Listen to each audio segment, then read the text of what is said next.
Up in the news tonight, immigration and customs officers headed to the polls today. I'm Joan Davis-Rowe. We'll tell you why in the story coming up.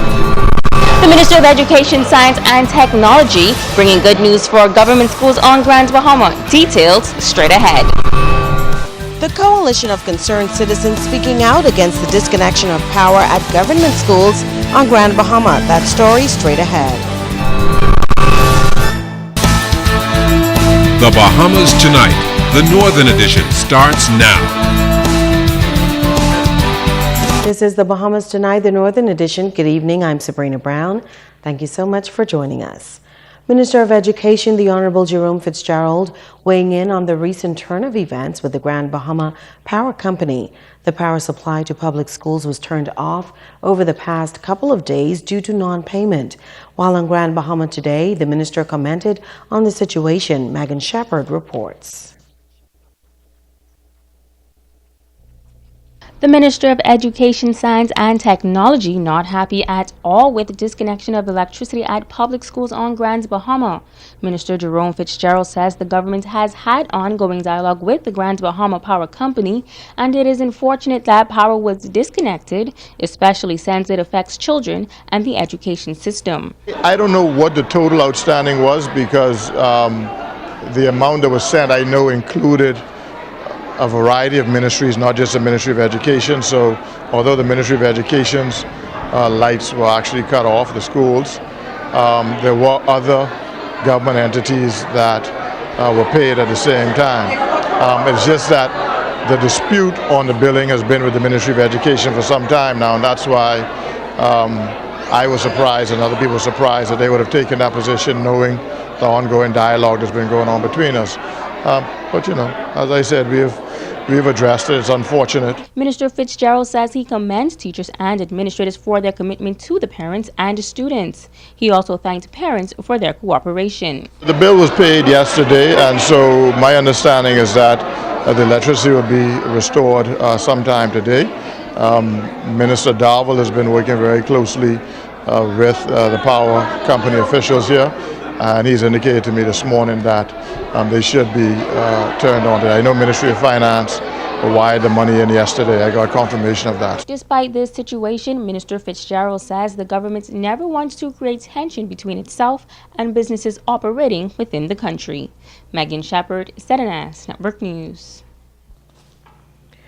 A local organization that has been at the forefront of the crusade against what it terms the high cost of electricity on Grand Bahama is weighing in on this recent turn of events. Officials say the disconnection of electricity at government schools this week is a major concern. Members of the Coalition of Concerned Citizens say the decision by the Grand Bahama Power Company to disconnect electricity at government schools on the island is troubling. Coordinator Pastor Eddie Victor contends that this incident highlights what residents on Grand Bahama have been facing all along. This insensitive nature has been demonstrated with hundreds of people across this island who are living without power, and all due to the high rate of electricity and also unfair high security deposits.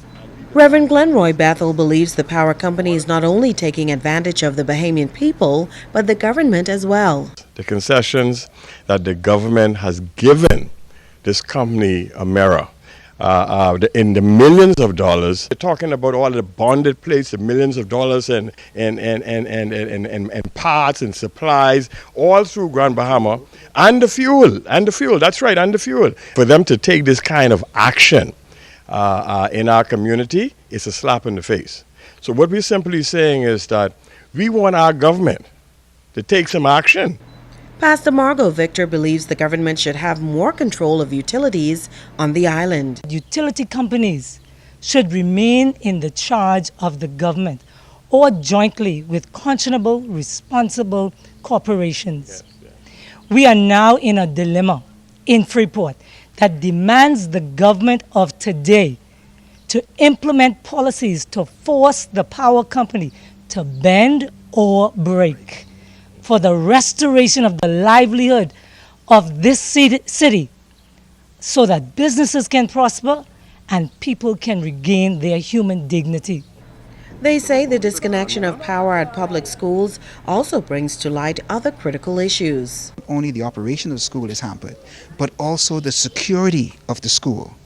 The school, now all these properties are at risk because they cannot be well lighted at night. And so now you have security that are posted at these schools, but they're doing it in the darkness. This situation also demonstrates that the government of the Bahamas should have long been investing in solar power so that their hundreds of agencies throughout these sunny islands can be operated at the lowest cost possible.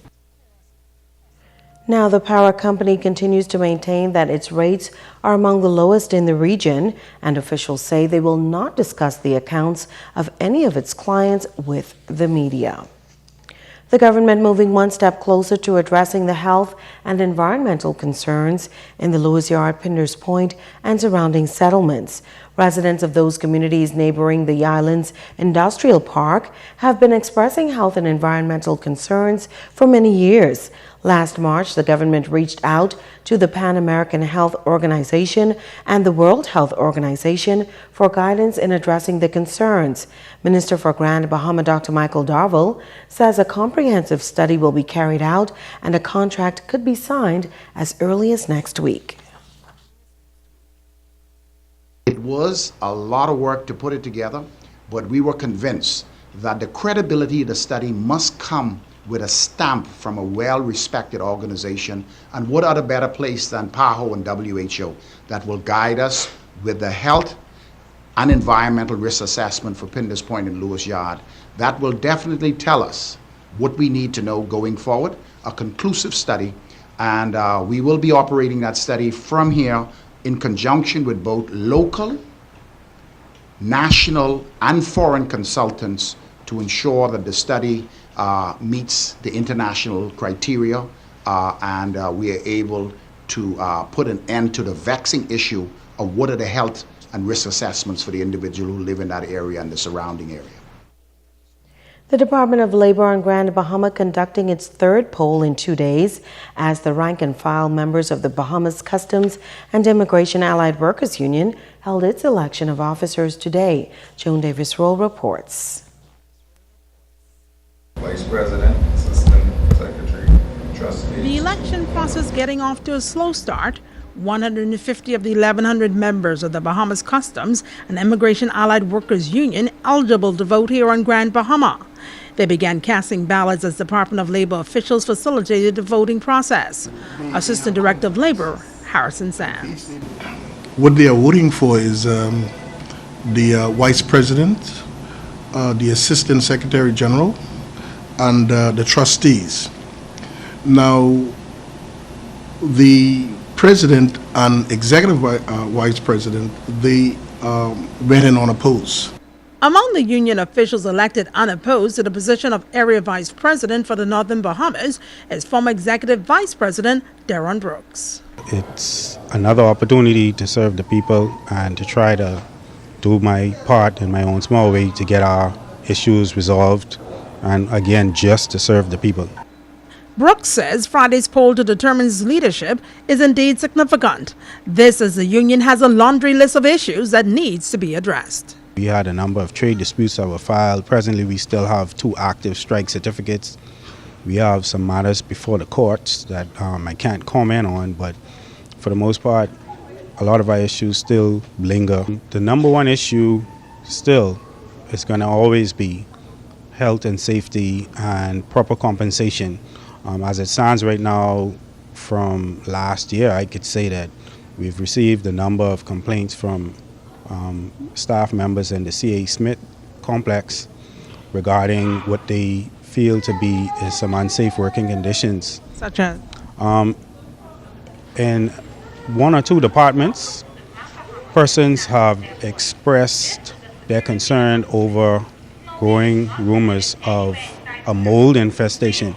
We have a lot of persons with sinus issues, bronchitis, asthma, skin rash, eye irritations, and it's pointing towards that. But we haven't gotten any definitive answers as yet. Then there's another bone of contention. There are persons on the family islands that don't have their utility bills paid. You know, they moved from New Providence and Grand Bahama, and you know, they have mortgages on these islands and are still required to conduct their duties. And these are out-of-pocket expenses that are incurred that through no fault of your own. Once the votes are tallied and the leadership of this union is determined once again, they hope the myriad of issues that are outstanding will be addressed once and for all. Reporting for ZNS Network News, I'm Joan Davis-Roll. 4 Brazilians arrested in the 8 Mile Rock area yesterday. Police say shortly before midnight on Thursday, officers of the 8 Mile Rock Division, while on mobile patrol, discovered 4 Brazilian nationals at a business establishment. They were arrested, taken into police custody, and later handed over to immigration authorities. Stay with us. There's more news after this.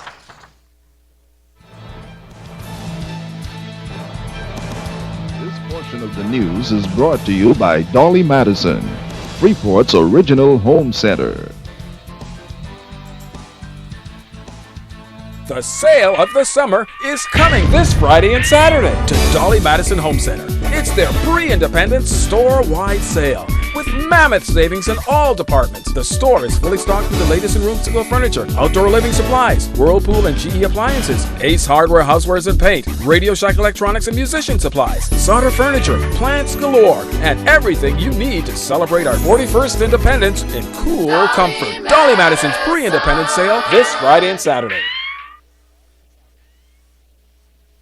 Freeport Gospel Chapel School under the Assemblies of Brethren has over 36 years in proven quality Christian education using the Abeka book curriculum.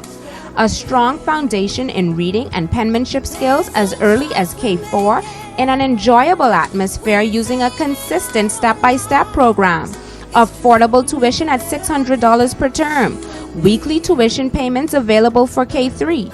Exciting and economics after-school clubs. Specialty subjects as early as K3 in computer, music, Spanish, and PE. High emphasis on character training and developing student leaders. A safe environment. Weekly chapel services with God's Word presented with application to everyday life. A high success rate in academic, music, and sports. Your child will receive a first-class education and superior academic achievement through inspiring lessons that make learning come alive with Jesus Christ as the basis. From the creators of the original recipe comes a new icon. The Kentucky Double from KFC. Stacked with not one, but 2 crispy chicken fillets. Hand-breaded for that ultimate crunch. Topped with KFC special sauce. Don't stay hungry, stay satisfied. Kentucky Double from KFC. So good. Bringing news that matters to you. You're watching the Bahamas Tonight Northern Edition. Welcome back. The Ministry for Grand Bahama commencing a series of pre-independence services on Grand Bahama. The first event held last night in McLeanstown brought together residents of the East in a service to give thanks to God for His protection over the past 41 years and to give thanks for the many achievements the country has attained over the years. Minister for Grand Bahama Dr. Michael Darville delivering remarks at the service, telling residents that as the country enters a new chapter, in the 41st year of independence, the government has taken a major step that will promote the economic development in the East. As of July the 1st, 2014, a licensing department in the Ministry of Finance will be established in the Ministry for Grand Bahama to accommodate these new incentives for potential entrepreneurs in East Grand Bahama. Within the next few weeks, you will hear more about these entitlements, as well as the steps necessary to process the licenses that you need to apply for duty-free exemptions for East Grand Bahama. Pastor of the church, Reverend Wendell McIntosh, says the country has a lot to be grateful for, saying the Bahamas has achieved much. However, he says the country is currently facing many serious social issues and the church must step in. Read the word of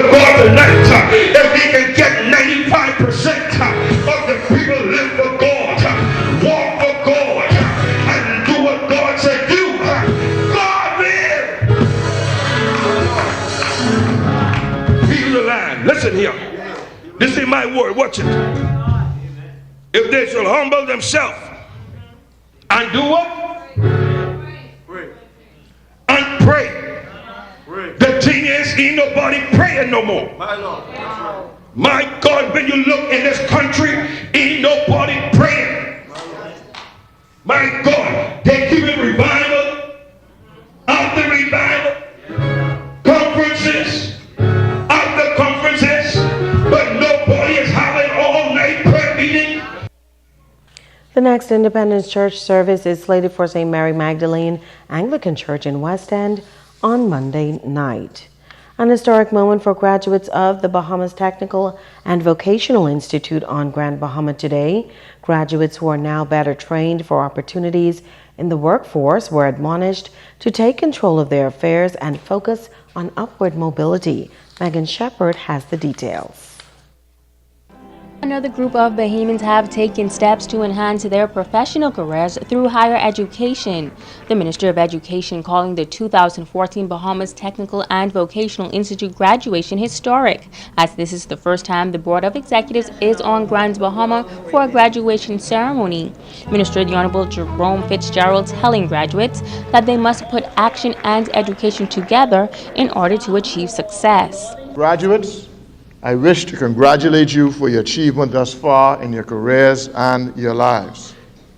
For many of you, I know it has come through tremendous sacrifices. As Dr. Darwell said, I know most of you are working professionals. You are mothers and fathers, and you are involved in many facets of this community. The decision that you have taken to seek professional development is one of the best decisions that you have made for yourselves and for your families, and for the advancement of the Commonwealth of the Bahamas. Minister for Grand Bahama, the Honorable Dr. Michael Darville, also commending the graduates. He noted that the island of Grand Bahama is on the upswing and is happy to see the students do what it takes in order to prepare themselves for the developing workforce. So today, young graduates, as you stand and you receive your relevant rewards as a result of your hard work, I would like to let you know that the government of the Commonwealth of the Bahamas, in conjunction with the Grand Bahama Port Authority and our industrial partners, we are working diligently to create the necessary jobs so that you can capitalize on these jobs. So I commend you, I congratulate you, and I stand with you as we work together to develop the island of Grand Bahama. Now, Minister Fitzgerald encouraging the graduates to continue their drive and passion once in the workforce. Be mindful, however, that education is life-changing. If you are not changed by this experience and feel compelled to do things better and differently, then you have merely just gone to school. If you apply your knowledge, offer suggestions to your employers and employees, as the case may be, and are inspired to open your own business after you leave this hall, then you have received an education. If you are not changed for the better, and or make a contribution to the organization to which you are part, then you have rendered your investment in education meaningless. The theme for this ceremony, Nurturing Potential, Fulfilling Dreams. Megan Shepard, ZNS Network News. Newly elected representatives in the system of local government still being sworn in throughout the country. Swearing-in ceremonies are set for Monday for the southern and central districts of Abaco. Here on Grand Bahama, while the swearing-in events are over, the celebration continues for at least one family as they scored a double victory on Monday. But they say it's all in the name of public service. Sister and brother Shavita and McMahon Campbell were both elected to the Freeport City Council on Monday, Shavita capturing the majority of the votes in the Marcos City constituency, while her younger brother McMahon also polled the most votes in the East Grand Bahama area.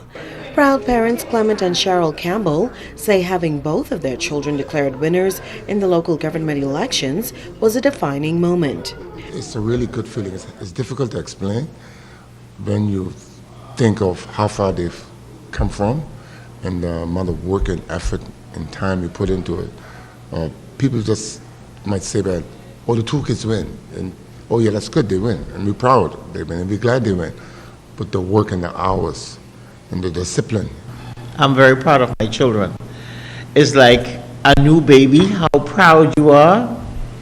And when I heard that they won, I was not surprised. Shavita, who is serving her second term in office, was also elected chief counselor, another crowning moment for the Campbells. All I could do was cry. Clement is a former local government councillor for the city of Freeport, and Cheryl is a veteran educator. They believe they've set good examples for their children to follow. If I wasn't participating in the council in 2005 and 2006, 7, 8, 9, and she saw the whole thing. She really saw the whole thing. The papers were always there. Even my granddaughter, she had a good idea on the polls and how to work the register. So that was already instilled in her. So she said, you know what, I feel I can do this. Shavita and McMahon say they will continue to build on their parents' legacy. It is my desire to make my parents proud, my community proud, the residents of Marco City proud, and of course the city of Freeport, and by extension Grand Bahama. We started with politics in our family when we were young from our uncle Richardson Campbell. You know, he molded us into politics. You know, he got us into it. You know, even though we might have been on different sides or people might have different opinions, but we made sure that family was at the forefront. And we made sure that the first thing was you have to serve people first. An appeal is being made to the Grand Bahama community to assist a prominent banker with his medical expenses. Emmanuel Manny Wallace, a long-serving employee at the Royal Bank, recently had his left leg amputated after doctors found blood clots in both of his legs. Fortunately, they were able to save the right leg. Manny's cousin David Wallace says Manny is now recovering in hospital in the United States, and although he's in good spirits, he's now faced with mounting medical expenses, and he's appealing to the public to assist in any way possible. Manny has some insurance through his employer, the Royal Bank of Canada, and Family Guardian Insurance. The insurance only covers, as many people know, up to 8%. Hence, the family and friends have come together to have two wonderful fundraising events to raise funds to assist Manny in his recovery, but more importantly in paying the bills after he would come back to good health. If you know Emmanuel Wallace, his spirit is high, and he will tell you that he was coming back with his prosthetic leg and he can be a $6 million man. He can be faster than he was in this life. Now, Manny's family and friends have joined forces to hold two fundraising events. A walkathon will take place on Monday, August 4th, and a comedy night is planned for early October. The family is hoping to raise some $20,000 to $30,000 to help Manny with his medical bills. Manny's sister, Mary Vincent Nairn, is grateful to everyone for their support thus far.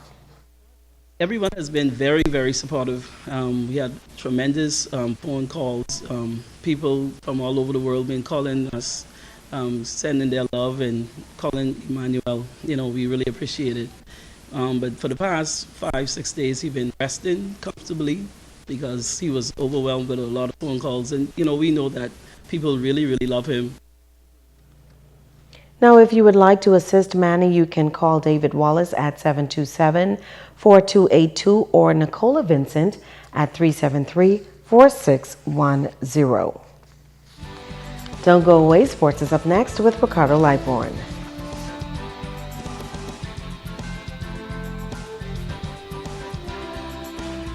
In every sense of the word.